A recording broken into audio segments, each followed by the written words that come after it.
Hello everybody, welcome back to Developing Success. This lecture is in regard to the international relations with India of the other countries and also the international organizations. So this particular lecture is on the Regional Comprehensive Economic Partnership, that is RCEP. So RCEP is actually a free trade agreement partnership with the ASEAN countries and the free trade agreement partners of the ASEAN countries. So first of all, we need to know here that what is ASEAN. Okay, so if you talk about the ASEAN full form, first you need to know that is the Association of Southeast Asian Nations, and this association is actually of 10 members. All these 10 members are the Southeast Asian countries, and these Southeast Asian countries have a very good cooperative arrangement among themselves, which stands with this organization, which is a very successful organization. And the headquarter of this particular ASEAN community is in the Jakarta, which is the capital of Indonesia. So first you will understand what is this 10 countries all about. So firstly, the country which is member is the Myanmar, this one where I am putting the dot, this is Myanmar. Next country is your Thailand. Third country is Laos. Fourth country is Cambodia. And fifth country is your Vietnam. So this is Vietnam, okay? This whole is Vietnam. Next is your sixth country, which is Brunei. This one, the small country Brunei. And seventh country is your Philippines. Eighth country is your Malaysia. So this is your Malaysia, this one and this one. This is Malaysia. And eighth country is in Singapore. Here is your Singapore. And last country is your Indonesia. So this one is Indonesia, okay? This whole is Indonesia. So the first one we go for Myanmar, second is Laos, third is your Thailand, fourth is Cambodia, fifth is Vietnam, sixth is Philippines, seventh is Brunei, eighth is Malaysia, ninth is Singapore, and 10th is your Indonesia. So these are the 10 countries which are called the ASEAN countries. So these 10 countries in a group have formed a free trade agreement with the other countries, and these other countries are, firstly, the country is India, second is China, third is Japan, fourth is here, this is South Korea, fifth is your Australia, and sixth is your New Zealand, okay? Australia and New Zealand. So 10 is your ASEAN countries plus these 6 free trade agreement partners, that is 16 countries, and these 16 countries are negotiating for RCEP, Regional Comprehensive and Economic Partnership. Now you study from here that what is RCEP all about. So it is a proposed agreement. Proposed means it has still not come into force, and the last meeting which was held was in 2019 November. Let me tell you why are we doing this now, because in 2020, in the month of June, the other partners of RCEP are requesting India to join it again, because in November 2019 India actually walked out from this arrangement because of some conditions and some reasons. We will discuss all the reasons here. So it is a proposed agreement, it has still not come into force, okay? And it is a having member states from the Southeast Asian nations, that is ASEAN, and its free trade agreement partners, that is India, China, Japan, South Korea, Australia, and New Zealand. So what all it covers? The RCEP covers the trade in goods and services, that is the first thing. Second is investments. Third is economic technical cooperation. Fourth is competition, and fifth is intellectual property rights. So these are the areas in which they were going to work together. Now what is the aim of this RCEP? So the RCEP, the aim is to integrate a market of 16 countries where the products will be in a very easy manner, they will be exported and imported without those restrictions like the export duty, the import duty, the subsidies and all. So it will be in ease. So it will be very easily available for all the countries to have a product which is available in some other country. So this is the main aim. And why the thing is very significant, the significance of RCEP lies in its the size. So as you know, the two big giants with the markets and population are India and China. So when these two are here, the world market falls here. Okay, so these 16 countries, they account for a third of the world's GDP. Okay, so 33% of the world's GDP lies in these 16 countries, and almost half of the world population. That means the market is here, the demand is here, with the combined GDP of China and India alone making up half of that. Okay, so 40% of global commerce is in these 16 countries with 35% GDP, and this is a home to 3.6 billion people. These 16 countries, 3.6 billion people, that accounts to somewhere half of the world population.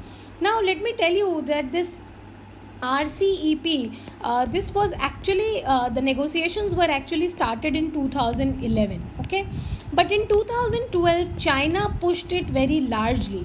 Why did China push it very largely? Because China was not included into the TPP. This is the Trans-Pacific Partnership, and this was US led. Okay, so US excluded China, and that is why China thought of making a same arrangement in the form of RCEP. So in 2012 China pushed it, but unfortunately in 2016 Mr. Donald Trump actually left this TPP, Trans-Pacific Partnership, and now the RCEP holds a special importance, because when there is no TPP also, the RCEP can be totally captured by China to survive its manufacturing exports. Okay, because China is very giant producer, giant manufacturer, so it needs to sell its manufactured products also. If you talk about Europe and other countries, other groups, they do not have the population. So where the population is not much, the market is not much. The population resides in India and Southeast Asian nations. Like for example, India, according to the census of India, in every 10 years the population of Australia is added to India. Okay, so the amount of population in one Australia is added to India in every 10 years, and around 17 to 20 countries together accounts for the population of just Uttar Pradesh, UP, in our country. So we have a lot of population, and that is a market for these manufactured products from the countries like USA and Canada and China and Southeast Asian countries. So that is why China pushed it hard in 2012, and the negotiations were about to come to an end, and it was to be formalized in 2019 November, but suddenly India backed off. So what is the reason that India backed off? We will do that. So first let me tell you what is free trade agreement. So the free trade agreement is a pact, is a contract between two or more nations or international organizations to reduce barriers to imports and exports, to reduce restrictions. Okay, so under a free trade policy, goods, services can be bought and sold across international borders with very little or no government tariff, quota, subsidy, etc. So it will be very easy. That is why it is known as free trade agreement. But India suddenly backed out itself in 2019 November. Why? Because India was experiencing a very slow GDP growth. Okay, next thing was that demonetization was announced in 2016. GST was rolled upon in the country. So because of that, the demand in the Indian market got actually lessened. Why the demand actually got lessened? Because the money which public was holding was actually not usable when demonetization was announced. After that, the GST burden was also seen with the middle income businessman, also the MSME sectors. So that is why India that showed a double disruptor for the economy. The third thing was that the domestic industries, the manufacturing industry also slowed down with no sick unit revived. Okay, so there was a dull situation in the manufacturing sector, a very bleaky situation. So if this RCEP would have signed and India would have entered into this deal, then the Indian market was open for all the imports and exports. So that will harm the competition because the Indian manufacturers are very weak in terms of the international manufacturers. So a massive free trade pact like RCEP would have exposed the Indian businesses and agriculture to unequal competition from countries which are giants manufacturers like China and Japan and Australia. Okay, so apart from this competition, also there is a trade deficit which India is always seeing. So like there are 16 countries in RCEP and India is one of them, so that left 15 countries with which we have trade deficit. So among these 15 RCEP countries, with 11 we have huge trade deficits, huge. Now let me tell you about some data. This will help you in writing your mains answer. You can use this data while you write answers in paper 3 and paper 2. So India has a large trade deficit and which has almost doubled in the last 5-6 years. So for example, in 2013-14 we had a trade deficit of $54 billion, but in 2018-19 it increased to $105 billion because our exports are very less and imports are very more. So that is why the trade deficit is growing again and again. Given the import-export equation with the bloc, a free trade agreement with the grouping would have increased it further. So if the Indian market would have opened in a free trade manner, then the other countries like China, New Zealand, Australia and the Southeast Asian countries, they would have flooded the Indian market with their cheap and competitive products. So that will destroy our home industry, home agricultural market, home dairy products and everything, because India's manufacturing sector and India's service sector and India's growing sector is not in a competitive position as of now. At present, India ships 20% of all its exports to the RCEP countries. So in the export manner, we are exporting 20% of our total exports to these 15 countries and receives 35% of all imports from them. So that means we are buying 35% of the products from these 16 countries and 20% we are exporting in a situation where the free trade agreement is not there. But if the free trade agreement is there, then this 35% can increase to about 50%, which will enlarge our trade deficit with these 16 countries and which can harm our foreign exchange. So as of now, 105 trade deficit, $105 billion trade deficit with RCEP countries we have. Okay, so and in that $105 billion trade deficit, China accounts for $53 billion. See, we do not have any free trade agreement as of now with China and these ASEAN countries. Still, there is a $53 billion trade deficit of India with China, which is a very alarming situation. Now, there is a threat to our international produce from the international producers also. What is the threat to the Indian market is that, see, China and ASEAN countries have robust service sector, and a free entry to these players may damage the lone savior of the Indian economy.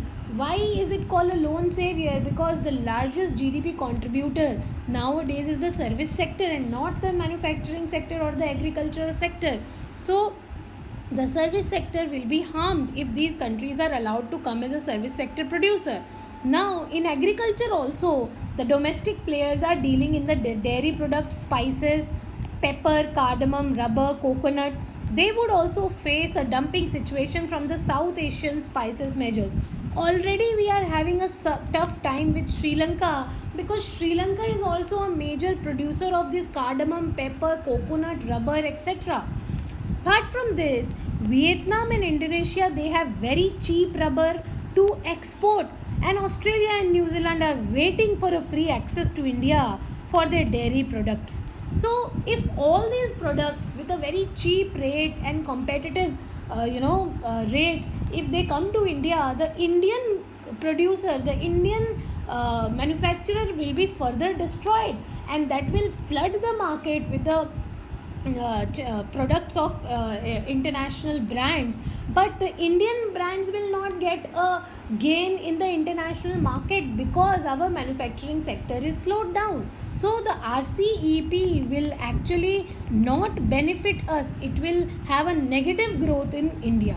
So that is why Prime Minister Narendra Modi recently in 2019 November discarded all the offers. And let me tell you that Niti Aayog did a survey on this free trade agreement, and Niti Aayog said that India has always, not even once, so India has always recorded a negative growth in terms of the FTAs. So we have FTAs in the past with Singapore and Malaysia.